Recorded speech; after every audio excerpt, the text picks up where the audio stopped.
अस्सलाम वालेकुम दोस्तों, पाकिस्तान और दुनिया भर में देखने वालों को मियां उस्मान की तरफ से अस्सलाम वालेकुम दोस्तों। ये वीडियो देखें, यासर शामी की तरफ से ये वीडियो रिलीज की गई है, ये वीडियो देखें। अस्सलाम वालेकुम जी। अमरीकी सदर ने ऐसा बयान दे दिया है जिससे अरबों की नींदें भी हराम हो सकती हैं और उनके लिए खतरे की घंटी भी माहिरीन इस बयान को समझ रहे हैं। अमरीकी सदर जो बाइडन ने कहा है कि दहशतगर्द तंजीम हमास के जंगजुओं ने इसराइल पर हमला किया है और इस अलमनाक हमले के नतीजे में पूरी दुनिया की दहशतगर्द तंजीमें और दुनिया ये सुन ले कि अमरीका इसराइल के साथ खड़ा है और इसराइल की सालमियत पर जो हमला किया गया इस दहशतगर्द तंजीम की जानिब से इसराइल हक रखता है कि वो अपना दिफा करे।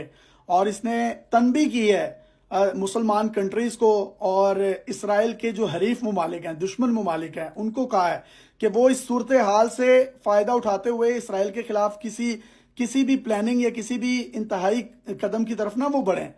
अदरवाइज दुनिया देख रही है। दुनिया कौन है? अमेरिका है। तो ये खुला पैगाम अमेरिकी सदर ने दे दिया है कि वो इसराइल के साथ खड़े हैं और इसराइल पर जो हमला हुआ है उसके बाद जो अमेरिकी महकमा दिफा है पेंटागन, उसने बयान जारी किया है कि वो इसराइल को असलहा भी फराहम करेगा ताकि इसराइल जो है अपने शहरियों की हिफाजत को यकीनी बना सके।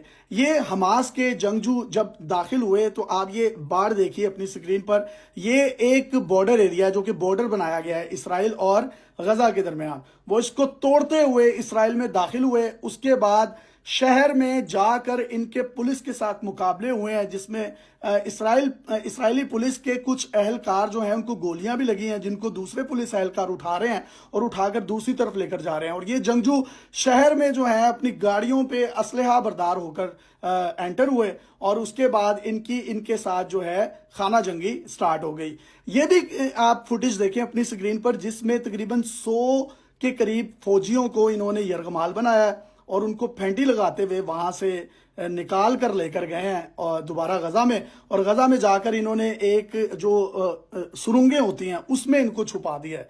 कई शहरी इसराइल के जो थे उनको भी इन्होंने वहां से यरगमाल बना के गजा में ले गए हैं। इसके साथ साथ ये फौजियों की जो आप तस्वीर देख रहे हैं इसराइली फौजी हैं और ये गजा के जंगजू हैं जो इनको उठा के या इनको पकड़ा हुआ है इन्होंने पीछे से और इनको वहां से लेकर जा रहे हैं। इसी के साथ साथ जो उसके जवाब में हमला किया है इसराइल ने, उसमें ये फुटेजेस देखें जिसमें गजा तबाह बर्बाद हो गया। 14 जो इनकी मंजिला हैं, इमारतें हैं, उनको जमीन बोस कर दिया गया है, रॉकेट से हमले किए गए हैं और जिसके नतीजे में इनका भी काफी ज्यादा नुकसान हुआ है। इसी के साथ साथ आपको मैं बताता चलूं कि ये जो जंगजू हैं इन्होंने 20 मिनट में 5000 से ज्यादा रॉकेट इसराइल की तरफ फायर किए और ये इतना बड़ा मतलब ये वो है हमला है कि शायद किसी ने सोचा भी नहीं होगा। बहुत से लोगों के माइंड में ख्याल है कि ये इन्होंने हमला किया क्यों है। जो मस्जिद अक्सा है, मस्जिद अक्सा में यहूदियों का हफ्ते का दिन बड़ा वो होता है मुकद्दस, जिस तरह मुसलमानों में जुम्मे का होता है। उन्होंने हफ्ते वाले दिन मस्जिद अक्सा में कोई अपनी इबादत की थी, जिसके बाद इधर से कोई रिस्पॉन्स नहीं आया हमास के जंगजुओं की जानिब से।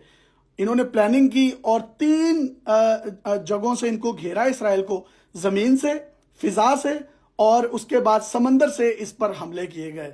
और ये हमला इतना शदीद था इसराइल पर जिसके नतीजे में उसके दर्जनों शहरी हलाक हो गए और उसके कई फौजी भी हलाक हुए और कई फौजियों को उन्होंने फिर यरगमाल बना लिया, पुलिस के साथ मुकाबला किया। अब ये यरगमाल जिन लोगों को बनाया गया, जिन फौजियों को, इसके बदले में ये इसराइल से कुछ अपने मुतालबात मनवाएंगे। इससे पहले भी मुतालबात मनवाए जा चुके हैं, जबकि इसराइली वज़ीर आज़म नेतन्याहू ने इसको हालत जंग करार देते हुए हालत जंग का ऐलान कर दिया है कि अब ये जंग है। सऊदी अरब और कतर ने शदीद मजम्मत की थी इसराइल की और इसराइल को इस पूरी सूरत हाल को ख़राब करने का उन्होंने जिम्मेदार करार दिया था। तो आज जब अमेरिका है वो इसराइल के साथ खड़ा हो गया तो ये सऊदी अरब और कतर को भी खुला पैगाम है कि वो अब मुकम्मल तौर पर इसराइल के साथ खड़ा है।